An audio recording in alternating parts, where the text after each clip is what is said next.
हमने आपको बार बार बताया है कि जब तक 23 तारीख की मीटिंग नहीं हो जाती है तब तक कुछ भी निश्चित नहीं है।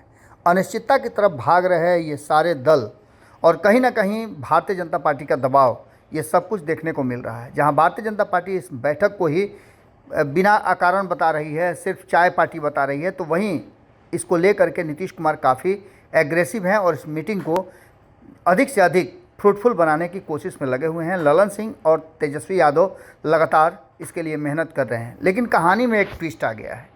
जैसा कि आप सभी जानते हैं कि मीटिंग का डेट अनाउंस होने के बाद कई तरह की प्रतिक्रियाएं देखने को मिली। एक तरफ जहां महागठबंधन में 7 दल हैं, तो देश भर से भी 7 से 8 दल इस बैठक में शामिल होंगे। इसको लेकर के भी सवाल खड़े ही हो रहे थे कि तभी जीतन राम मांझी एक अचानक से प्रकट होते हैं और जीतन राम मांझी ने नीतीश कुमार से मुलाकात की और मुलाकात के बाद बाहर निकले तो बहुत सारी बातें कही। उसके बाद जीतन राम मांझी दूसरे ही दिन राज्यपाल से मिलने चले जाते हैं और राज्यपाल से मिलकर आते हैं तो फिर कई बातें कहते हैं।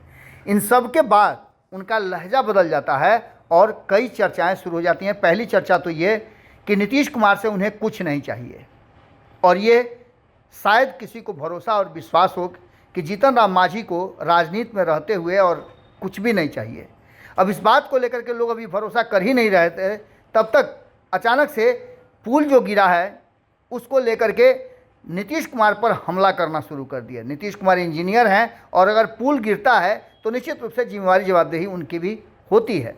लेकिन इन सारी बातों के साथ आपको बता दें कि सम्राट चौधरी के एग्रेशन और उपेंद्र कुशवाहा के लगातार जनता दल यूनाइटेड में सेंधमारी के बाद Janata Dal United alert mode में आ गई और इस अलर्ट मोड में जनता दल यूनाइटेड ने एक गुप्त मीटिंग किया।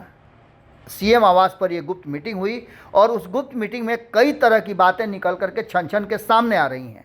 हालांकि कोई भी इस मीटिंग को लेकर के बहुत कुछ बोलने की स्थिति में नहीं है, लेकिन जो भीतर से बातें खुल करके आ रही हैं, क्योंकि हमने आपको कई बार बताया है कि कई ऐसे नेता हैं जो अभी भी जदयू में तो हैं, लेकिन जदयू में पूरे तन मन धन से नहीं हैं।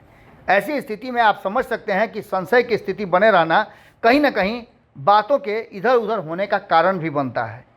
इन्हीं सब बातों को लेकर के अब चर्चाएं ज़बरदस्त हो रही हैं और सबसे बड़ी चर्चा कि इस मीटिंग में जो कुछ भी हुआ उसकी तो हमने आपको बता ही दिया कि इस मीटिंग में कुशवाहा वोटरों को अपनी तरफ आकर्षित करने के लिए गांव-गांव बूथ पर जा कर के रेकी करने की बात हो रही है। तो वहीं आपको बता दें कि इन सब में सबसे बड़ी बात है कि 11 तारीख को जहां एक तरफ राष्ट्रीय जनता दल जन्मदिन मनाएगा लालू प्रसाद का, तो दूसरी तरफ अचानक से ललन सिंह ने प्रेस को बुला दिया है।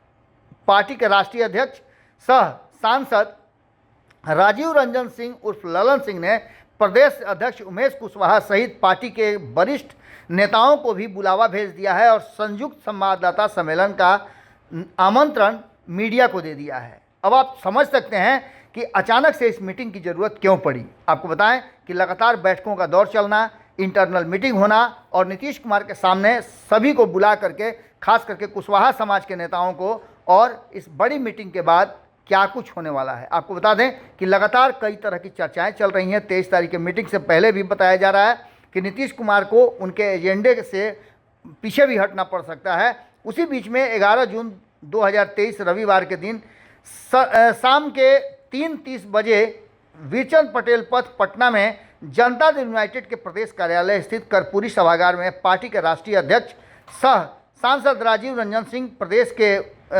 अध्यक्ष उमेश कुशवाहा सहित पार्टी के कई वरिष्ठ नेता संयुक्त रूप से प्रेस को संबोधित करेंगे। अब आप समझ सकते हैं कि प्रेस प्रतिनिधियों को बुलाना, अचानक से इतनी बड़ी बैठक करना और बैठक के बाद मीडिया के सामने आना, सभी पदाधिकारियों को बुलाना कहीं ना कहीं कुछ बड़े फैसले की तरफ और इशारा कर रहा है।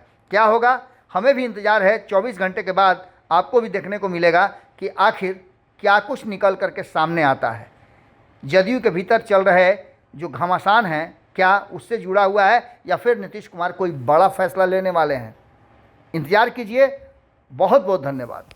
अगर ये वीडियो पसंद आई और वह बिहार के राजनीति और बिहारियत से सरोकार रखेनी तो सब्सक्राइब बटन दबा के चैनल के सब्सक्राइब कर ली। ओजे एगो घंटी बा, ओकरा बटन दबा देला से कुल सटीक और मारक खबर रुआ मुफ्त में मिल जाई। अगर रउआ पत्रकारिता के हमनी के नया प्रयोग में सहयोग कर चाहतानी तो ज्वाइन बटन दबा दी।